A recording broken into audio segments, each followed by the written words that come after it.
Justin is, he lives up north of Field there. That's good. Everything in there, just added a little color in the picture here, made it a little bit.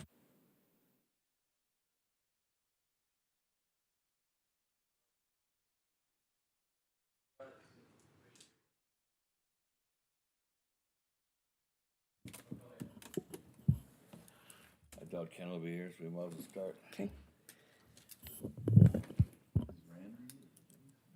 No. The other one is able to come, so I'll call it to order, and then calling the September 6th Park Board meeting to order. And I would ask for any objections in electing Bernie Marsh as Chairman pro tempore, since both the chairman and vice chairman are not able to be here in person to conduct the meeting. So move. Second. Thank you. Bernie? All right, good luck. Well, I'll call the Stark County Park Board meeting to order. We don't start this with a pledge, that's just a county one, right? Yep. All right. I guess, as far as board members, Jason is missing, and Neil is missing, and Randy is missing. Not Neil. I mean Ken, I'm Yeah. sorry, Ken, I'm sorry. Neil. All right, and so we'll move on to regular agenda discussion items and ratify the agenda. Is there anything to add or subtract off of our agenda? If not, I'll make a motion to accept the agenda as presented. I'll move that we accept the agenda as presented. Second. Okay, all those in favor signify by saying aye. Aye. Aye. All those opposed, same sign. Agenda's accepted as presented. Meetings of the last meeting, August 2nd. Is there any additions or omissions that we need to bring forward? I'll make a motion to accept the August 2nd, 2022 minutes. We have a motion to accept the minutes as presented. Is there a second? Second. All those in favor signify by saying aye. Aye. Aye. All those opposed, same sign. All right, we'll move on to Park Board's Director Report. Lisa Heiser. Okay, good morning. Lisa Heiser, County Parks Director. And I just have a quick update for you. We have had a lot of recent events here since our last meeting. Skipping the last month, or the July meetings, I wasn't able to give you a whole lot there.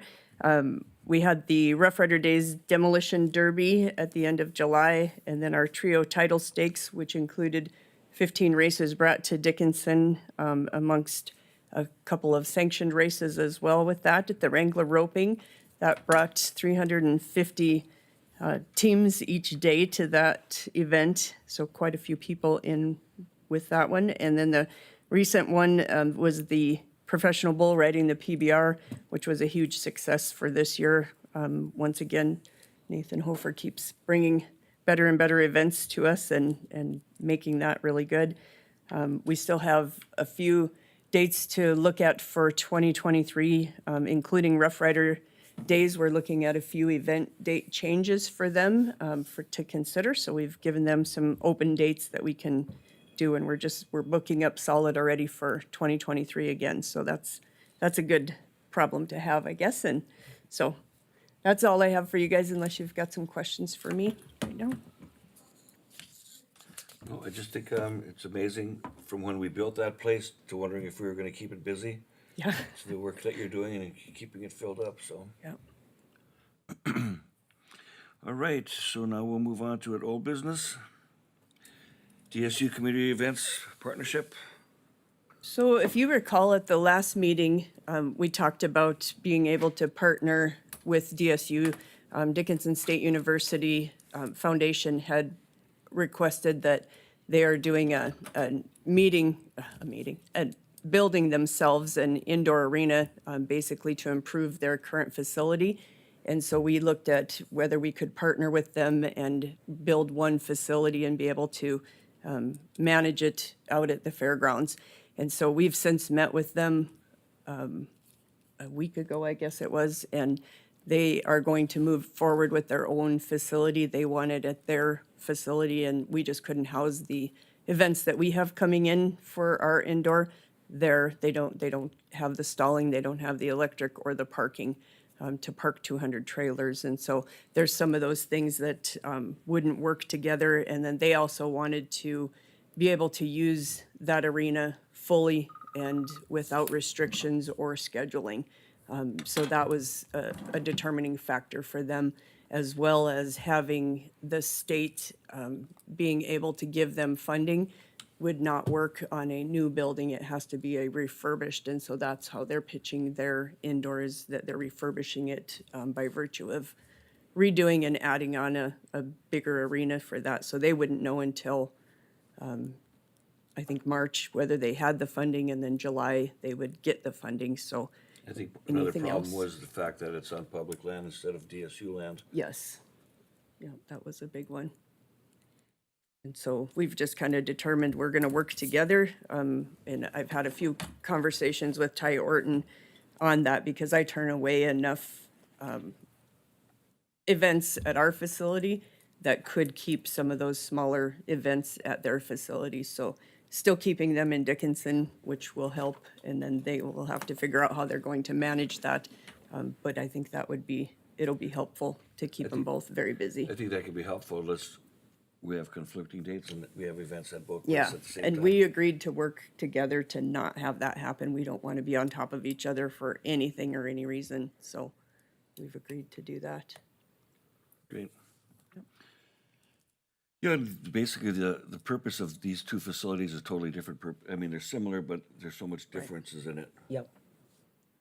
Great. Okay. I mean, the facility at the fairgrounds is like it's multi-purpose. Right. It's not just Rodeo. for equine. Practice, Yep. right? Yeah. All right, if there's no more discussion on that, we'll move on to Community Events Arena fundraising update. So you will hear at the next meeting where we're hitting the bar on our fundraising. We've printed now the brochures for the fundraising to move forward. Just doing a couple of last minute things with making the brochure itself a flip through electronic brochure to put on the website. And then we'll release this, and I've got meetings scheduled all next week for those that were wanting to write checks for us. So you'll hear a bigger update on that and then October meeting. Okay. There's no Great, question. that's exciting. It is. Any other questions? Yeah, I know you've been working really hard on it. Okay, we'll move on to new business, shooting range master plan. Dr. Mark Heinrichs. Not here. Here. All right. I can tell you a little bit about the conversation I right. had with Dr. Henricks, but Dr. Henricks had contacted me and he said that he had been to the Stark County Commission meeting in September. It was actually the September 16th meeting of 2021, and he was asking and requesting an indoor shooting range. He had saw in our master plan that we were doing one at the fairgrounds and that we had intentions to do that, and they wanted to support that.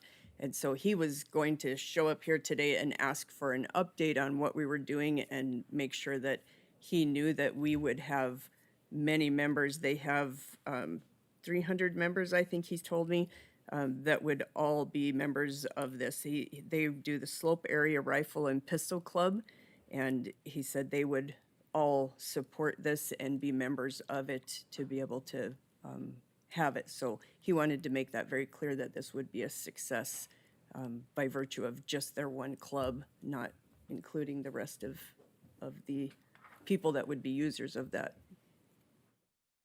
So, Yep.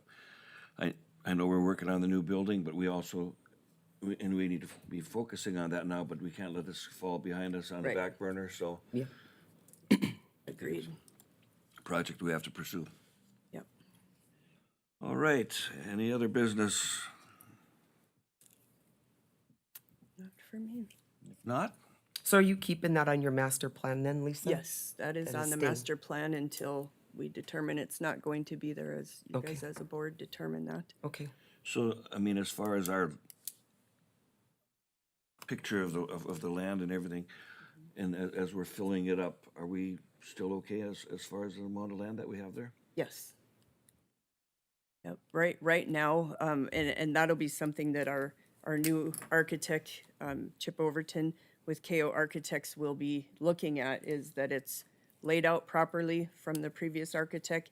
And then if there's something that we could do to consolidate to make it financially better, make it, even the building consolidated versus a separate building, that's a potential as well. So, and we did talk with Ty Orton a little bit about this shooting range, and it being an archery range as well.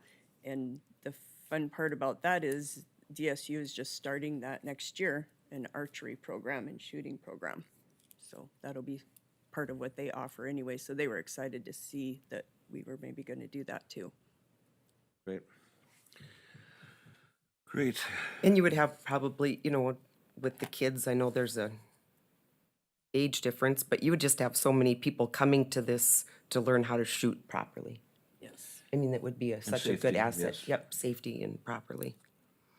It's a very important, I mean, with constitutional carry, how many people are carrying and don't have a clue what they're doing, Exactly. you know?